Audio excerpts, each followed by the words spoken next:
Chapitre 41, sixième leçon. Page 210 dans l'édition bilingue du Tanya. Alors, rappelez-vous, dans ce chapitre, Admor HaZaken nous enseigne que Avodat Hashem, servir Dieu, c'est tout d'abord la crainte et la soumission à Kadosh Baruch Hu. Bien que nos Rachamim disent que l'amour de Dieu soit la source et la racine des 248 mitzvot positives, et que la crainte de Dieu soit la source et la racine des 365 mitzvot négatives, et on aurait pu croire qu'il suffit d'avoir l'amour de Dieu pour que les mitzvot positives soient parfaites, soient complètes. Admor HaZaken nous explique que non. Même s'il y a l'amour de Dieu, et imaginez-vous quand même le niveau de la personne qui a l'amour, qui a la motivation de servir à Kadosh Baruch Hu, eh bien il ne le servira pas tant qu'il n'a pas cette soumission à Kadosh Baruch Hu, cette crainte de Dieu.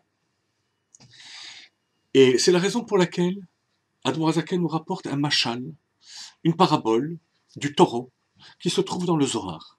On va la faire ensemble dans le texte. Kehai Torah de Yavin aleh ol bekadmita, comme ce taureau sur lequel on place un joug avant de le faire travailler. Begin le afka mine tavle alma, pour en faire sortir les récoltes, le bien pour le monde. Alors vous voyez, on aurait pu s'imaginer que ce joug est là pour empêcher que le taureau ne fasse des dégâts. Ce qui correspondrait au niveau de notre avoda, au niveau de notre travail, à l'accomplissement des mitzvot lota'aseh. Les lota'aseh, les mitzvot négatives, sont là pour que qu'on ne fasse pas de dégâts.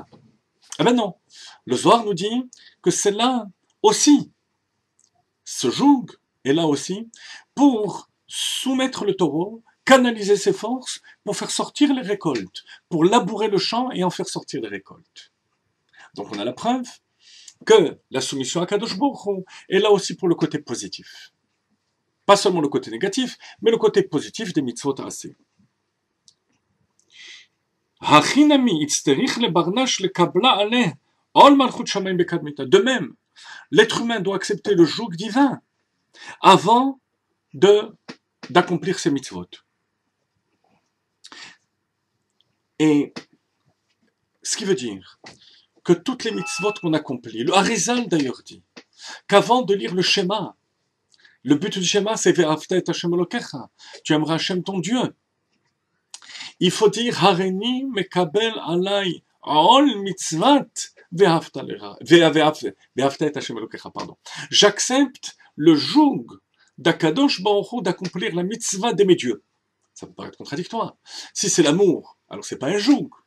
Eh ben si. Même pour les mitzvot positives, il faut la soumission à Kadosh Baruch Hu. Je développe l'amour parce que je suis soumis à Kadosh Baruch Hu. De manière plus profonde, le Rabbi explique que dans les mitzvot positives même, il y a un aspect négatif et un aspect positif. L'aspect négatif n'est pas seulement spécifique aux mitzvot négatives. Il existe aussi dans les mitzvot positives. Exemple, la mitzvah de Tfilin. Lorsque je l'accomplis, j'amène quelque chose dans le monde, une lumière qui va illuminer mon cœur, mon esprit.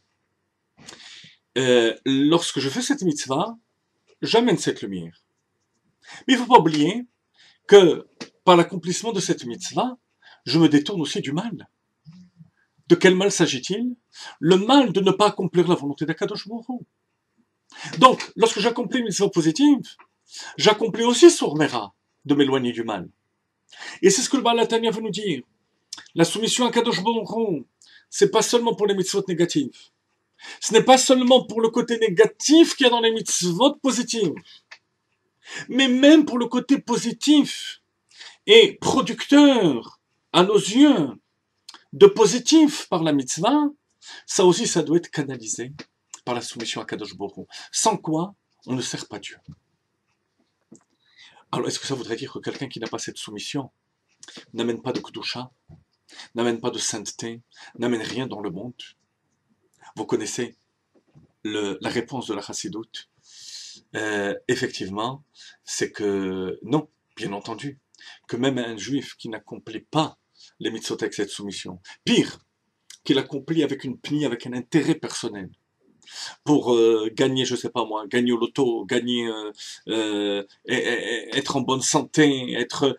Là aussi, il amène une kedusha, mais elle n'est pas dévoilée, elle est cachée. Vous voyez, comme sa soumission à Dieu existe, même chez le juif le plus éloigné de la Torah, comme le Rambam dit dans Ilchot Gerushin, que chaque juif veut accomplir Torah et Mitzvot, son Yetzirah, le mauvais penchant, le contraint de ne pas l'accomplir. Au moment où il l'accomplit, au moment où il accepte, c'est sa véritable volonté qui se dévoile, à savoir de se soumettre à Kadosh Baruch. Mais comme cette soumission est cachée et voilée, il va amener un dévoilement de Dieu, caché.